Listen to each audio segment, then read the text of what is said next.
Olha, o tema da reforma ele é um tema extremamente abrangente. A gente poderia ter um podcast inteiro aqui para falar sobre essa matéria, né? Houve a aprovação da PEC em 2 turnos agora, né? Isso por si só já causa uma estranheza, porque quando você observa a norma constitucional de aprovação de uma emenda constitucional que vai alterar a Constituição Federal com o requisito de 2 turnos, obviamente seria para que as pessoas tivessem ali a possibilidade de realizar o voto, voltar para sua casa, deitar a cabeça no travesseiro, dar uma pensada. Da forma como eu votei faz sentido? Existe mais alguma coisa que eu não me atentei que possa alterar a conclusão? Daí sim, voltar e, em segundo turno, aprovar ou reprovar, alterar o voto, enfim. Esse seria o objetivo de análise.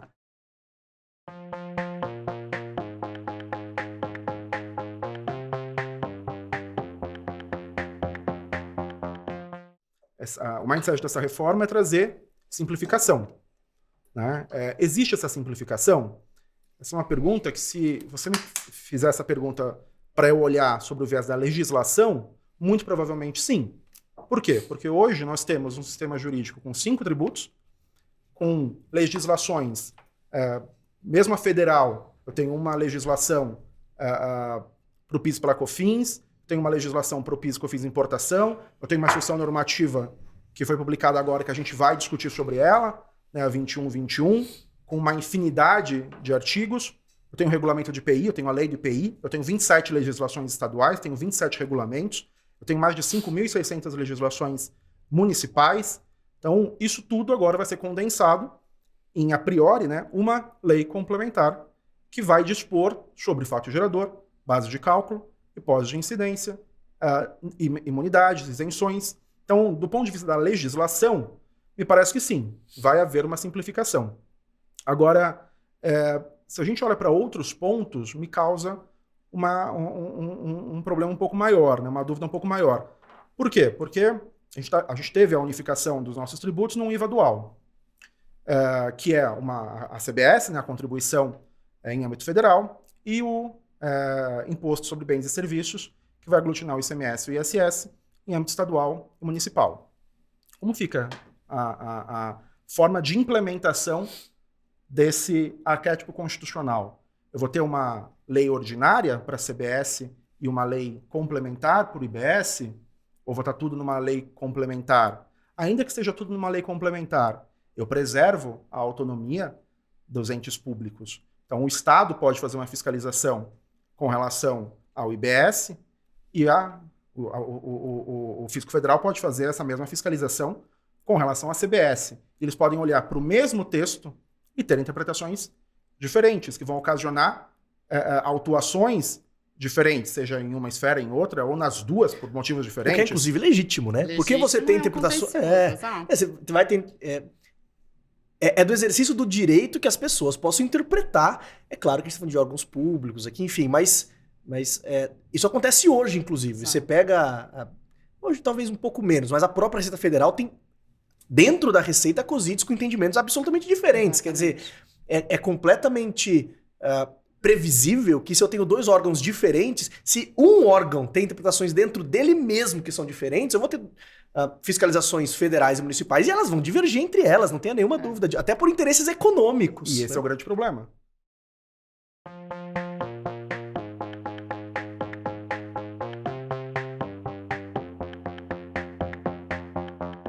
E outro ponto, a minha fiscalização, a priori, a CBS e o IBS, né, o IBS em especial, vai ser recolhido por destino. Qual o conceito de destino? A gente acabou de ter um julgamento pelo Supremo Tribunal Federal sobre a Lei Complementar 175 e 157, dispondo exatamente sobre a ISS de plano de saúde, que declarou inconstitucional as normas, porque o conceito de destino não estava claro. A gente vai ter agora toda a nossa legislação focada no recolhimento do destino. Qual é o destino? Numa operação triangular. Se eu faço uma importação por trading, para onde eu pago? Na trading? No pessoa física?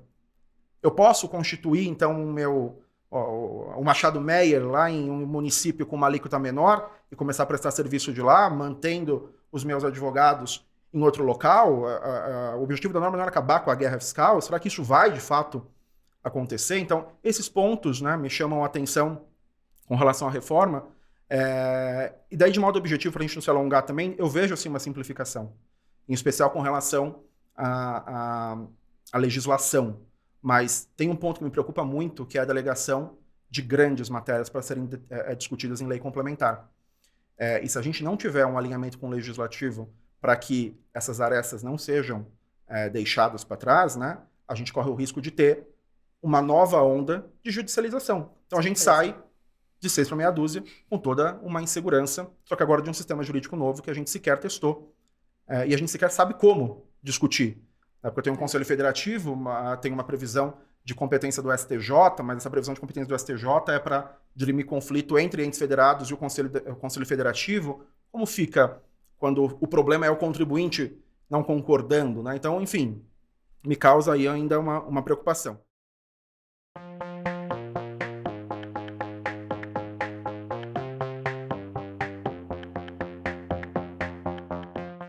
É totalmente imponderável. Por quê? Porque o objetivo dessa reforma é manter a arrecadação fiscal. Né? A arrecadação, hoje, que ninguém sabe direito de onde vem esse número, mas a União consegue verificar e eu tenho que dividir este valor perante todos os produtos que vão ser tributados com uma alíquota única. Né?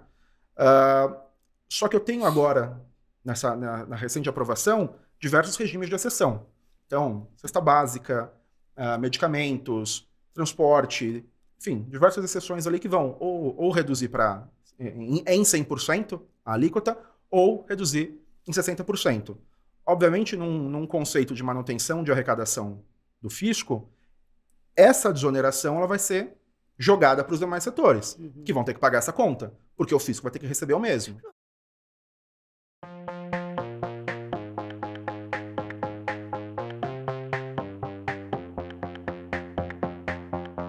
Estou dizendo isso há algum tempo para alguns amigos, que eu estou com medo de ter que estudar direito tributário de novo depois da reforma. Uma das curiosidades que eu tenho, os conceitos de benefícios fiscais se manterão os mesmos com a reforma? A gente vai ter isenções, a gente vai ter reduções as espécies de benefícios vão se manter? Quais são as previsões de benefícios que a reforma traz? A gente tem previsão de redução de alíquotas, né, que são esses dois de 100 e de 60. A gente tem previsão de isenção, a gente mantém as imunidades no 150. A gente tem algumas hipóteses de diferimento, em especial com relação a tributos aduaneiros, o que é uma inovação, porque de tributo aduaneiro a gente não tinha diferimento, a gente tinha suspensão. A própria PEC já prevê diferimento nesses casos? Ela traz ali os regimes que vão ser possíveis, tá? Mas tudo vai ser regulado pela lei ainda posteriormente. Mas um ponto que muda, que é sensível, quando a gente estava falando de imunidade, antes você podia manter os créditos de ICMS. Agora você só pode, isenção não dá direito a crédito, nem para apropriar e nem para o adquirente, né, na etapa seguinte, e imunidade você só pode manter no caso de expressa previsão constitucional. Qual é o caso de expressa previsão constitucional? Exportação. Como fica livros? Hoje, os insumos que você compra para fabricar um livro, né? Ali, tudo bem que eu estou falando meio de old school, porque hoje em dia tudo é eletrônico, mas os insumos que a priori são adquiridos para a fabricação de um livro davam direito a crédito, a saída estava sujeita à imunidade, a pessoa podia ficar com esse crédito. Hoje não mais. Então isso beneficia a cadeia ou aumenta o custo dessa cadeia? Então a questão dos benefícios também é algo que deve ser analisado dentro da reforma. E mesmo os benefícios vigentes hoje.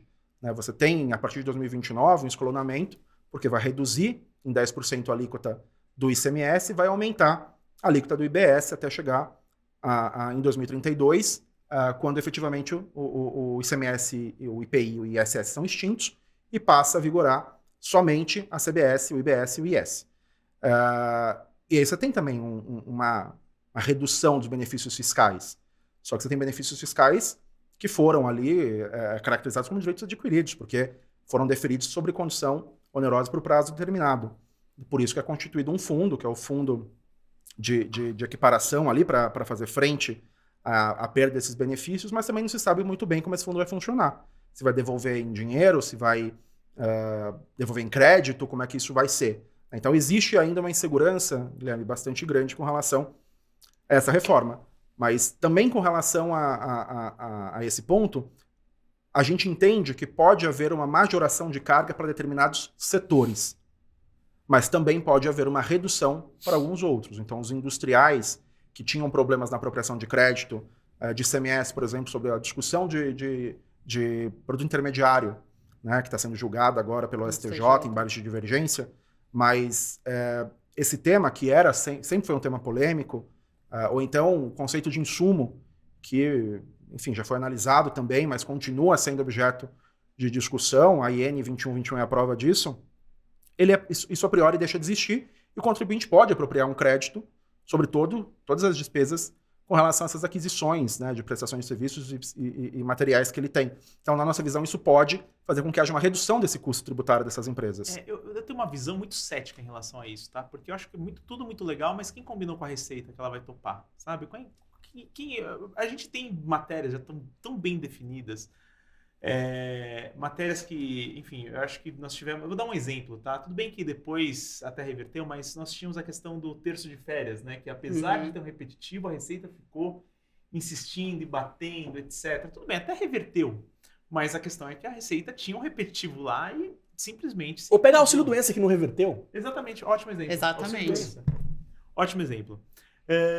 Quem combinou com a Receita, sabe? Alguém combinou com os russos no final do dia, né? É isso, porque quem diz que a Receita não vai para tentar aumentar essa arrecadação de uma maneira indireta, começar a questionar determinados tipos de créditos, como ela já faz hoje, ela não aceita bem as decisões do judiciário, enfim, a Receita não segue nem o que o CARF define, enfim, sou muito cético em relação a isso.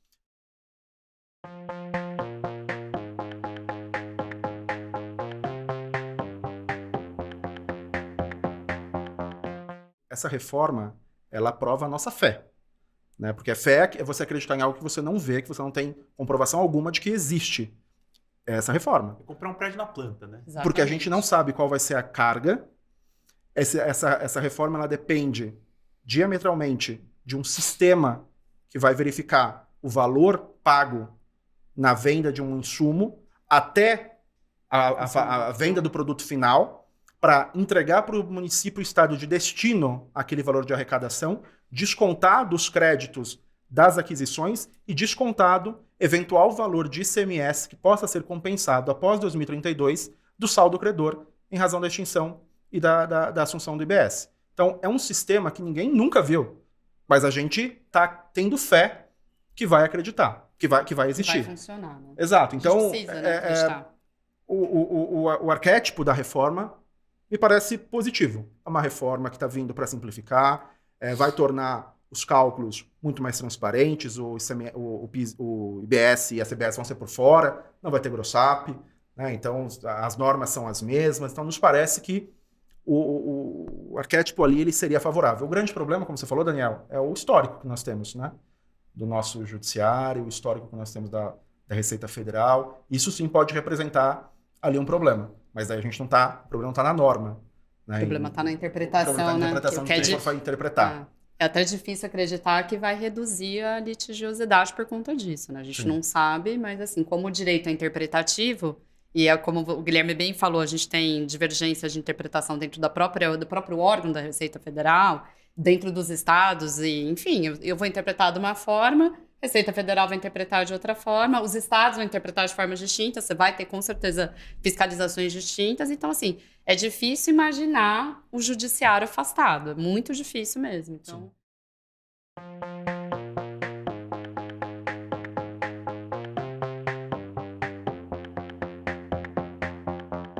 Você acha que o contencioso vai aumentar, Bruna? Ou vai pelo menos permanecer o mesmo? Olha, Guilherme, nossa, olha, a expectativa é que ele reduza, né? Essa é a intenção, que você tenha uma litigiosidade aí menor.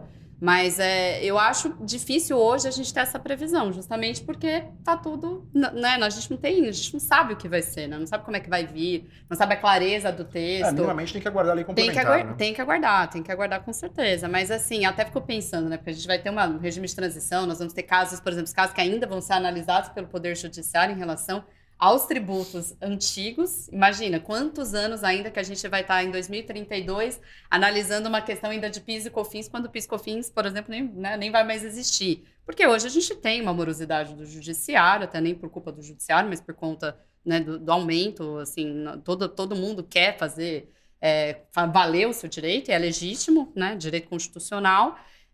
Mas eu acho, assim, difícil hoje da gente ter essa previsão. Acho que, com certeza, aumentar eu não sei, mas que eu acho que obviamente vai ter litígio, vai ter litígio.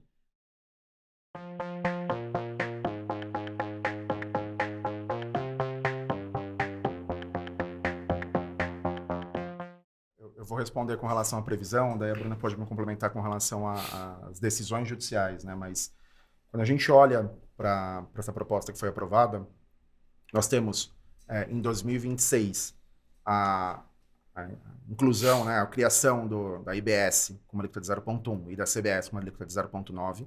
Em 27, a extinção do PIS e da COFINS e a redução a zero da alíquota de IPI, exceção feita aos produtos fabricados na Zona Franca de Manaus, porque daí passa a ter o IPI como um diferencial competitivo, né? Quem está fora da Zona Franca de Manaus tributa pelo IPI, quem está dentro, não.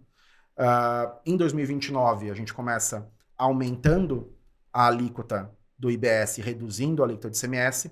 Em 2032, você encerra com essa redução. 33 não existe mais ICMS, IPI, PIS, ICMS, IPI e ISS. PIS e COFINS já encerrou em 2017 ou 2027. O grande ponto é, quando a gente olha para a proposta que foi aprovada, nós temos uma previsão expressa do que fazer com o saldo credor de ICMS. Ele tem que ser homologado, whatever it means, né? Porque imaginem todos os contribuintes apresentando um pedido de homologação expresso para os fiscos estaduais. Eles não analisam hoje os pedidos de restituição de saldo credor, ou de crédito acumulado e ressarcimento de CMS-ST. Imagina todos os contribuintes apresentando esse pedido. Nosso receio é o fisco ir lá e não para todos, e daí não tem nenhum homologado, né? Mas... Ou não analisar em 30 anos, né? Exato. É isso. Mas a lei complementar, a priori, vai trazer um prazo para análise. Se ele não analisado no prazo da lei complementar, a priori é enquadrado como homologado tacitamente. Uhum. Mas então a PEC ela traz uma previsão desse saldo credor de ICMS, da necessidade dessa homologação e que esse crédito vai ser usado no prazo de 20 anos, 240 meses. É um prazo extremamente longo, né? E não é um limite, não é um prazo prescricional para uso, é uma cota. Você vai pegar 248avos do seu crédito e usar naquele mês, mesmo que você tenha um saldo devedor muito maior, que poderia consumir o seu crédito. Isso por si só nos parece questionável, né? Mas quando a gente olha para PIS e COFINS, a gente sequer tem essa regra. Então, PIS e COFINS, a partir de 2027, o estabelecimento que for credor, a pessoa jurídica que for credor, o que ela faz com esses créditos? É um cenário de insegurança. A gente tem a previsão da Lei 11.116, que fala ali dos casos com saída isenta, não tributada, alíquota zero de manutenção de crédito e solicitação de ressarcimento. Ok, é uma alternativa. Mas lembrando que a dúvida que fica é essa norma existe num cenário que o próprio PIS e COFINS já não existe mais, né? E mesmo que ela exista, como que a gente fica com os demais créditos de PIS e COFINS, que originalmente eram utilizados pelos contribuintes apenas para débitos de PIS e COFINS? Eles perdem? Não nos parece crível se imaginar dessa forma, né? Então aí talvez surja uma discussão de contencioso.